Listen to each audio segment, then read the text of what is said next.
अशी छानपैकी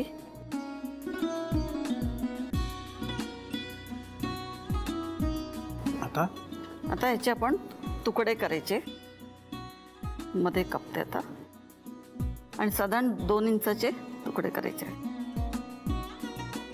बर मस्त कसं दिसतंय. आता हे पाठीमागून जरा असं थोडंसं बंद करायचं. हे बघा कसं छान फुलाचं हे आले ना, मस्त.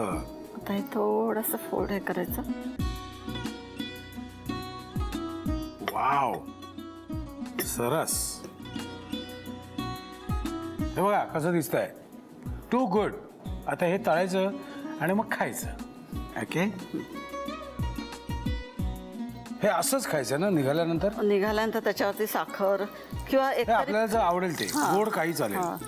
खाण्याच्या आधी हे कढईतून बाहेर काढलं की त्याच्यावर अशी पिठीसारखं पेरायची आणि मग उचलून तोंडात टाकायचा घास. लिहून घ्या साहित्य आणि कृती. गुलाबाचे चिरोटे करण्यासाठी लागणारे साहित्य: मैदा, तुपात मळलेलं कॉर्नफ्लॉर, पिठी साखर, तूप, खाण्याचा रंग, ड्रायफ्रूटचे काप आणि मीठ. कृती: प्रथम एका बाउलमध्ये मैदा घेऊन त्यामध्ये 4 चमचे तूप वितळवून घालावं. त्यानंतर मीठ आणि पाणी घालून सर्व मिश्रण नीट मळून घ्यावं. मळलेल्या पिठाचे 3 समान भाग करून तिन्ही भागांमध्ये गुलाबी रंग मिसळून घ्यावा. तिन्ही गुलाबी गोळ्यांची आणि एका पांढऱ्या गोळ्याची पोळी लाटून घ्यावी.